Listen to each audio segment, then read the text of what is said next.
결핍이 우리 뇌에 미치는 가장 무서운 효과는 이 부분은 그냥 읽어드리겠습니다. 가난한 사람은 훌륭한 부모가 되기 어렵다는 것이다. 가난한 부모는 아이들을 화풀이 대상으로 삼는 경향이 높고 어떤 날은 어떤 일을 두고 아이를 꾸짖어 놓고 그 다음날 아이가 꾸지람을 들은 행위와 반대되는 행위를 했는데도 아이를 꾸짖는다. 구체적이고 실제적인 여러 가지 이유 때문에 아이들과 함께하지 못한다. 아이들에게 책을 읽어주기보다는 텔레비전이나 영상을 보도록 방치한다. 좋은 가정환경이란 어떤 것인지 많이 알려져 있는데 이런 환경을 가난한 부모는 아이들에게 만들어주지 못하는 경향이 있다. 저는 이거 정말 충격이었어요. 그렇다면 이 문제는 어떻게 해결해야 될까요? 의외로 답은 굉장히 간단합니다.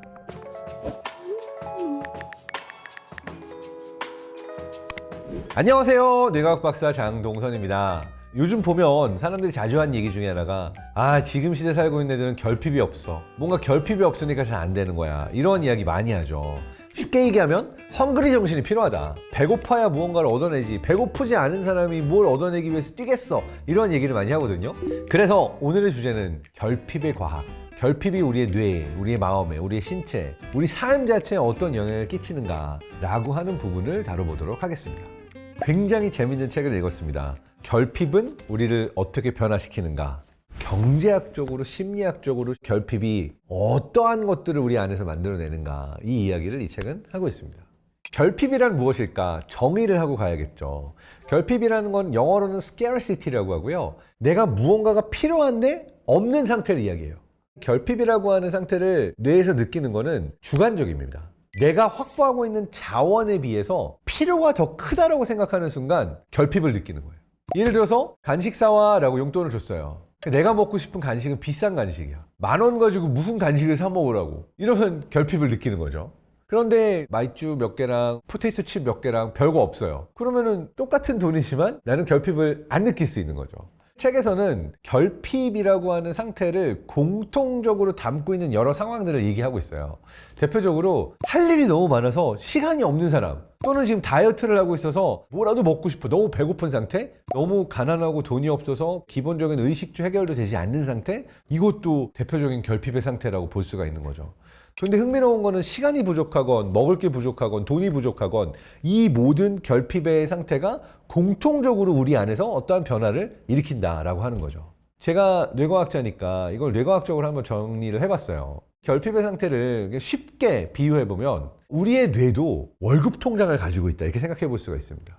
뇌가 가지고 있는 월급 통장이 기본적으로 항상 주기적으로 돈이 들어와야 되는 거예요. 먹을 거 먹고 충분히 잠을 자주고 운동해주고 그래서 뇌가 좋은 상태가 되기 위한 그 에너지 소스를 확보하는 것을 일종의 월급 통장에 비유를 할 수가 있는 거예요.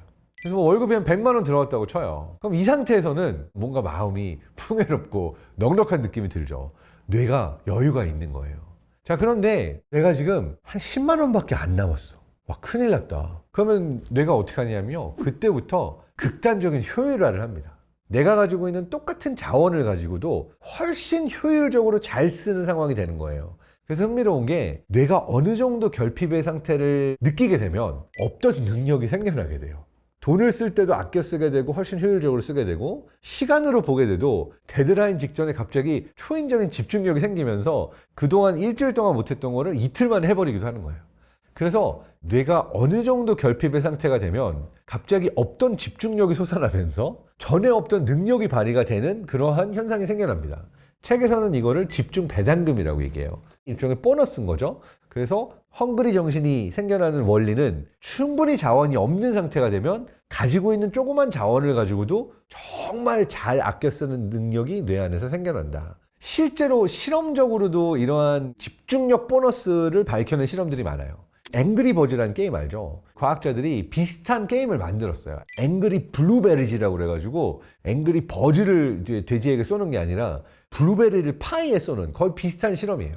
파이를 맞춰가지고서는 잘 따내잖아요. 그럼 내가 따낸 만큼 상금을 받는, 실제로 돈을 받아가는 실험이에요. 이 실험에서 참여자를 두 그룹으로 나눴습니다. 한 그룹은 블루베리 부자 그룹이에요. 블루베리를 6번이나 쏠 수 있어요. 다른 한 그룹은 좀 가난한 그룹이에요. 딱 3통만 쏠 수가 있는 거예요. 자, 이렇게 실험을 진행하고 보면은 블루베리가 많은 사람들이 어떻게 쏘는가와 블루베리가 적은 사람들이 어떻게 쏘는가가 확실하게 차이가 났어요. 블루베리가 많은 사람들은 크게 맞추지도 않아요. 그냥 막 쏴요. 그냥 다 쏴도 나는 충분히 던질 수 있는 블루베리가 많아. 근데 블루베리가 얼마 없는 사람들은 훨씬 정확하게 조준해서 잘 맞췄다라고 하는 결과가 나온 거죠. 그래서 이거를 일종의 집중력 배당금을 받았다, 집중력 보너스를 받았다라고 하는데, 우리가 뭔가 쓸 수 있는 자원, 돈, 시간 이런 게 많을 때 나오는 능력보다 아주 조금밖에 없어서 이거 잘못 날리면 큰일 나라고 할 때 내가 오히려 더 큰 집중력을 발휘해서 점수를 잘 냈다라고 하는 거죠. 자, 그런데 우리가 이제 주의해야 될 부분이 있어요. 이 결핍이 과해지면 우리를 망가뜨린다라고 하는 부분이에요. 아까 뇌가 가지고 있는 월급 통장의 예를 들었죠. 100만 원 월급 들어왔는데 10만 원밖에 안 남았을 때는 능력치가 막 엄청 많이 발휘가 돼요. 근데 문제는 다 썼어. 0이 됐어. 그럼 이때부터는 터널 시야 현상이라는 게 생겨요. 터널링. 뭐냐면 과집중 상태? 중요한 어떠한 다른 것들을 신경 쓰지 못하고, 돈이 없는 사람은 돈 생각만 가득하고, 먹지 못한 사람은 먹는 거 생각만 가득하고, 시간이 지나치게 없는 사람은 제대로 잠을 자거나 씻거나 먹거나 할 시간도 없이 그냥 내 일 자체에 매몰이 되어버리는데 아주 건강하지 않은 상태로 넘어가는 거죠. 대체 그 안 좋은 방향이 무엇일까? 어디까지 안 좋은 영향을 끼칠 수 있을까? 좀 충격적인 예가 있는데요. 책에서는 소방관 대상으로 실험을 한 걸 이야기를 해요. 미국에서는 소방관 사망 원인 1위는 심장마비라고 합니다. 근데 사망 원인 2위가 자동차 사고라고 그래요. 자동차 사고에서 사망으로 가게 되는 큰 이유 중에 하나가 뭐냐면, 불이 났어요. 출동해야 돼요. 가는 동안에 옷도 입고 장비도 챙겨 입습니다. 그럼 뇌는 지금 굉장히 많은 것들 신경 써야 되거든요. 그래서 소방관들이 이 출동해가지고 급하게 가는 동안에 많이 놓치는 부분 중에 하나가 가장 간단한 안전벨트를 매고 차량 안에서 내 안전을 챙기는 행위라고 그래요. 사실 이게 너무나 기본이긴 한데 뇌가 터널링 비전 상태에 있는 거예요. 내가 지금 불 끄러 가야 되고 엄청나게 급한 위험한 상황을 해결해야 되기 때문에 여기에 뇌의 모든 에너지가 다 집중이 되면서 정작 내 건강과 안전을 챙기는 안전벨트 매는 정도의 간단한 행위도 놓치는 순간이 생기게 돼가지고 자동차 사고로 사망까지 가게 되는 그러한 안타까운 상황이 많이 생긴다라고 해요. 정리해보면 결핍이 우리 뇌와 우리의 몸에 좋은가 나쁜가, 어느 정도의 결핍은 좋은데 이 결핍이 커지게 되면 우리의 뇌, 그리고 우리가 한 선택이 우리 삶에 굉장히 안 좋은 영향을 많이 가져오게 된다. 사실 큰 스케일로 많은 사람들을 연구하게 되면 결핍이 우리 삶에 가져오게 되는 악영향이 너무 크다라는 걸 발견해요. 첫 번째는 우리의 인지 능력을 저하시켜줘요. 미국 뉴저지의 쇼핑몰에서 지아잉 자오라고 하는 연구자가 했던 되게 흥미로운 실험이 있습니다. 사람들을 자동차가 고장났다라고 하는 가상 상황 속에 넣은 거예요. 이 가상의 자동차가 고장났다는 상황에서 수리비가 청구가 됩니다. 근데 수리비가 청구될 때 두 개의 그룹으로 나눠서 한 그룹은 $300 정도가 청구가 되는 거예요. $300라고 하면은 40만 원 좀 넘는 금액이죠. 두 번째 그룹은 $3,000가 청구됩니다. $3,000면 400만 원을 훌쩍 넘는 금액이에요. 자동차 수리비 갑자기 400만 원 넘게 나오면 이거 멘붕 아닙니까? 되게 스트레스 받는 상황이 되는 거죠. 그리고 이 직후에 사람들에게 RPM 테스트라는 걸 시키는데 이게 일종의 인지 능력 반응 테스트예요. 수리비가 $300 청구됐던 그룹하고 수리비가 $3,000 청구됐던 그룹이 유동지능 테스트에서의 결과가 유의미하게 달랐다라는 거예요. 수리비가 $3,000 청구된 그룹은 갑자기 유동지능이 발휘가 안 되고 이 테스트의 결과가 굉장히 안 좋아졌습니다. 뇌가 가지고 있는 인지 능력 자체가 일시적으로 마비된 것 같은 그러한 결과를 보였다는 거죠. 이 학자가 했던 연구 중에 세 번째 그룹이 있어요. 사람들을 하룻밤 동안 밤새게 한 거예요. 여러분, 수면이 얼마나 중요한지는 저희가 자주 얘기했죠. 하룻밤 밤새고 나면 인지 능력이 확 떨어집니다. 근데 흥미로운 게 뭔지 아십니까? 수리비가 $3,000 청구됐던 그룹의 유동지능 테스트 결과가 하룻밤을 샜던 사람들의 테스트 결과보다 더 안 좋았어요. 그러니까 뭔가 갑자기 나한테 엄청난 금액이 청구돼서 내가 이거 어떻게 돈을 내? 내가 지금 어떡하라고? 라고 경제적인 빈곤 상황에 사람들을 쳐넣는 것 자체가 우리 뇌의 인지 능력을 하룻밤 밤을 샌 것보다도 더 떨어지게 했다라고 하는 테스트 결과인 거죠. 사실 이 연구의 원조라고도 볼 수 있는 연구가요, 인도에 있는 사탕수수 농사를 짓는 농부를 대상으로 했던 연구예요. 1년 동안 열심히 농사를 짓습니다. 그거를 이제 파놔서 돈을 벌게 되면 통장이 두둑하게 이제 1년 동안 내가 살 수 있는 돈이 쌓이게 되는 그런 시기가 있는 거죠. 근데 반면에 이 농사를 짓고 내가 번 돈을 거의 다 썼어. 내 통장이 지금 가장 비어있는, 어떨 때는 빚을 내야 되고 돈을 빌려야만 할 수도 있는 상황인 시기죠. 그래서 같은 농부들이 이 서로 다른 시기에 뇌의 기능과 관련되어 있는 여러 테스트를 했을 때 어떤 차이가 보여지는가를 봤더니 통장이 차 있을 때랑 통장이 비어 있을 때 뇌가 발휘하는 인지 능력이 큰 차이를 보였다라고 하는 유명한 연구입니다. 근데 흥미로운 거는 이 사탕수수 농사를 짓던 농부 대상의 연구에서는 단순히 인지 능력에서만 차이가 났던 게 아니에요. 자기절제 능력에서도 차이가 났어요. 내가 가난하고 돈도 없고 지금 너무 힘든 상황이야. 그야말로 자기절제가 필요한 시기인데 이 시기에 오히려 스스로의 충동을 조절하지 못하고 알코올 중독이 되거나 도박 중독이 되거나 해서는 안 되는 행동을 스스로를 제어하지 못하고 하게 되는 영향이 더 크게 보이더라는 거죠. 우리의 인지 능력, 충동 조절, 자기 제어하는 영역이 다 전두엽과 전전두엽의 기능들인데 정신적 빈곤이건 경제적 빈곤이건 이러한 결핍의 상황을 경험하게 되면 전두엽과 전전두엽의 기능이 떨어지게 되는데 이때 일어나게 되는 일이 인지 능력 저하, 자기 제어와 충동 조절 능력의 저하로 공통적으로 나타나게 되는 거죠. 결핍이 뇌에 미치는 영향 세 번째도 흥미로운데요. 결핍의 상황이 커지게 되면 우리의 주의력도 크나큰 영향을 받습니다. 일부 단어에만 집착적으로 강박적으로 엄청나게 주의 집중력을 하게 되는 반면 다른 부분들에 대해서는 주의 집중력이 떨어지기 때문에 나타나는 현상이죠. 실제로 심리학자 크리스 브라이언 같은 경우는 일종의 단어 찾기 게임을 시켰어요. 다이어트를 하고 있어서 배가 고픈 사람들은 이 단어들 중에서 도넛 같은 먹는 거와 관련된 단어가 뜨잖아요? 그럼 그 직후에 집중력이 확 떨어졌습니다. 30% 가까이 떨어졌어요. 그 이유가 뭐냐면 도넛 같은 단어가 나오면은 그게 나의 주의력을 다 뺏어가 버려서 다른 단어를 못 보게 만든다라고 하는 거죠. 결핍이 우리 뇌에 미치는 영향, 우리가 인지 능력 저하, 자기 조절 능력 저하, 그리고 집중력 저하 세 가지 영향을 살펴봤죠. 근데 제일 무서운 파트는 아직 안 나왔습니다. 결핍이 우리 뇌에 미치는 가장 무서운 효과는 이게 단순히 잠깐 동안 일어난 일이 아니라 점점 더 나빠지는 악순환으로 간다는 데 있어요. 이거를 급한 불 끄기의 악순환이라고 그러는데요. 시간이 없어요. 그러니까 내가 여유가 없으니까 내 뇌 안에 에너지를 채우기 위한, 그러니까 통장을 채우기 위한 일을 할 수가 없는 거예요. 마이너스로 빚을 내가지고 어디서 빌려와가지고 끌어써서라도 문제를 해결해야 됩니다. 근데 여기서 마이너스가 나고 끌어썼으니까 어떤 일이 생기겠어요? 다른 데 쓸 수 있는 뇌의 에너지와 내가 쓸 수 있는 어떠한 여력이 전혀 없어요. 그러니까 그 다음에 오게 되는 또 다른 문제 상황에 있어서 또 다른 에너지를 어디선가 빌려 쓰는 거죠.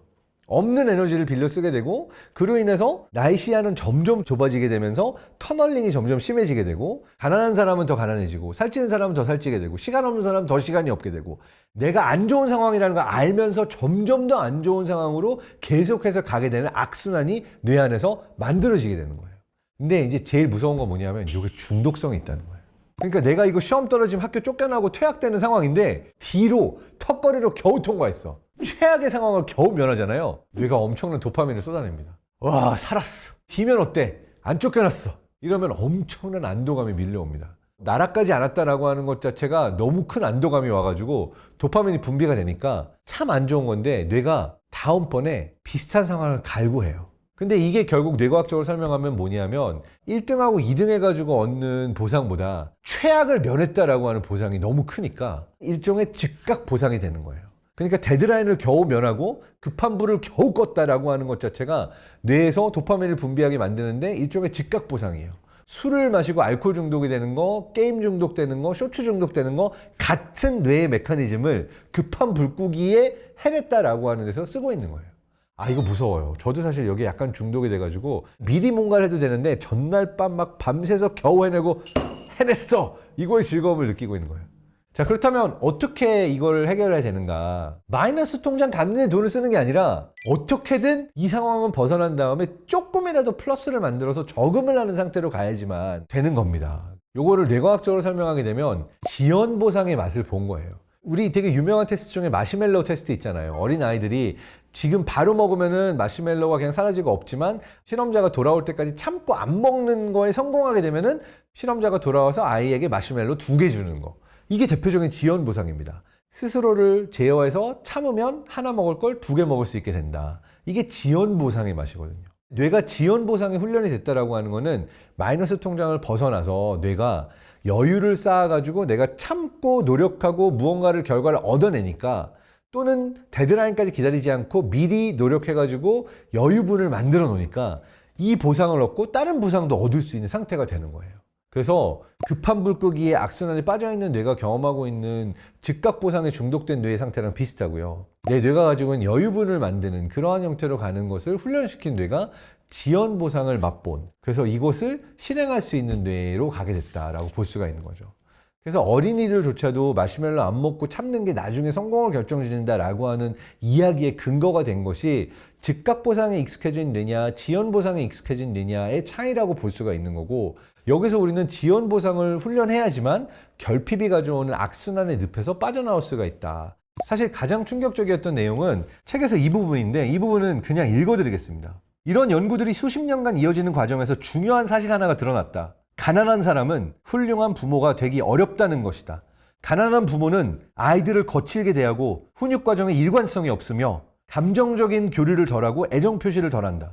가난한 부모는 아이들을 화풀이 대상으로 삼는 경향이 높고, 어떤 날은 어떤 일을 두고 아이를 꾸짖어 놓고 그 다음날 아이가 꾸지람을 들은 행위와 반대되는 행위를 했는데도 아이를 꾸짖는다. 구체적이고 실제적인 여러 가지 이유 때문에 아이들과 함께하지 못한다. 아이들이 숙제를 할 때 덜 도와준다. 아이들에게 책을 읽어주기보다는 텔레비전이나 영상을 보도록 방치한다. 좋은 가정환경이란 어떤 것인지 많이 알려져 있는데, 이런 환경을 가난한 부모는 아이들에게 만들어주지 못하는 경향이 있다. 저는 이거 정말 충격이었어요. 그러니까 우리가 생각하는 결핍의 영향이 단순히 지금 뭔가 모자라고 그것 때문에 내가 어떠한 정신적인 문제를 겪고 있는 거에서 끝나는 것이 아니라 우리 아이들의 미래, 그리고 그 아이들이 만들어가게 될 미래 사회까지 영향을 끼친다라고 하는 것이 엄청나게 충격적인 내용입니다. 그래서 결핍이라고 하는 것은 우리가 가벼이 생각할 것이 아니라 가정 안에서, 학교에서, 사회에서 국가적으로 시스템적으로 해결해야 되는 최우선순위의 문제라고 볼 수가 있는 거죠. 그렇다면 이 문제는 어떻게 해결해야 될까요? 의외로 답은 굉장히 간단합니다. 결핍이라고 하는 것은 무언가가 모자란 상태잖아요. 그러니까 결핍을 해결하기 위해서는 조금이라도 더 여유를 가질 수 있는 느슨함으로 그 상황을 전환시켜야 하는 것이 답이에요. 어떻게라도 삶 속에서 느슨함, 여유를 확보하는 거예요. 내가 작은 가방 하나 계속 끌어싸매고 다니면 안 돼요. 내가 큰 가방을 얻을 수 있는 기회가 있다. 무조건 가방의 크기를 조금이라도 넓혀야 됩니다. 책에서는 세인트 존스 병원의 수술실 문제라고 하는 구체적인 예를 들고 있는데요. 수술실이 항상 쓰이는 게 아니잖아요. 그러니까 수술실을 위한 여유분을 확보하는 것이 당장은 뭔가 낭비처럼 느껴질 수도 있고 쓸데없이 여유 부리는 것처럼 느껴질 수도 있어요. 근데 실제로 연구를 해보니까 당장 닥쳤을 때 수술실을 만드는 것이 더 어려워요. 그러다 보니까 수술실의 여유분을 확보하고 있는 것이 병원 전체의 운영에 있어서 훨씬 더 매끄럽게 다른 일들이 문제가 생기지 않고 굴러갈 수 있게 도와주는 효과를 가져오더라라고 하는 예를 보여주고 있거든요. 우리 삶 속에서도 우리 스스로가 아니 이렇게 바쁜 사람이 아침에 명상을 할 시간이 어디 있어요? 이렇게 얘기를 하지만 하루에 5분 정도, 10분 정도 나를 위한 시간을 쓰고 명상을 하거나 요가 스트레칭을 하는 것이 나중에 큰 부상을 막거나 무너지지 않고 어떤 일을 해낼 수 있는 원동력이 되기도 하죠.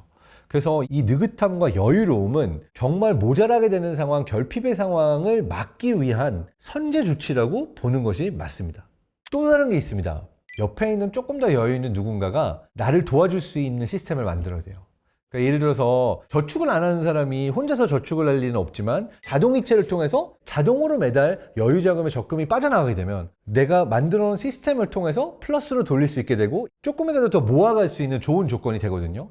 삶 속에서 나의 건강을 위해서도 마찬가지입니다. 운동할 시간이 없어. 변명입니다. 무조건 PT를 받거나 뛰거나 하는 운동의 시간을 마치 비즈니스를 하든 아주 중요한 일을 하듯 나를 위해서 요 포션은 빼놓는 게 중요해요. 자, 또 다른 게 있어요. 이거는 제가 잘 실천하고 있는 거긴 한데요. 때때로는 무시를 사용해야 된다라고 책은 얘기하고 있어요. 이미 저 그 약속 못 지킨 책 데드라인이 엄청 많거든요. 왜냐하면 때때로 어떤 주는 이메일이 수백 개씩 옵니다. 그러면 저는 되게 죄송스러운 얘기이긴 하지만 이메일이나 카톡을 읽고 씹거나 아니면 아예 답장을 못하는 경우들이 너무 많아요. 답장을 하거나 대응하기 시작하면 나도 하고 싶어지는 프로젝트가 너무 많고요. 말리게 됩니다. 그래서 사실 죄송스럽고 잘못하고 있고 이것 때문에 욕먹는 걸 알고 있지만 그 이메일 자체를 생각하거나 답장을 해야 되거나 섭외에 어떻게 거절을 하지라고 하는 걸 생각하는 것조차도 내 뇌의 카파를 가져가기 때문에 여기에 신경을 쓰고 그 이메일과 대응을 생각할 시간에 내가 해내야 되는 다음 데드라인의 일을 일단 쳐내서 해결하는 것이 더 중요합니다.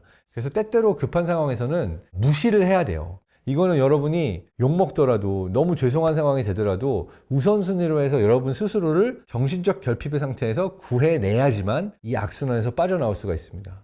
자, 결핍은 우리를 어떻게 변화시키는가? 한마디로 이야기하면 작은 결핍은 우리에게 굉장히 강력한 집중력과 뛰어난 능력을 부여해 주지만 결핍이 커지게 되면 우리의 뇌와 몸과 삶을 망가뜨린다라고 하는 이야기를 최근 하고 있죠.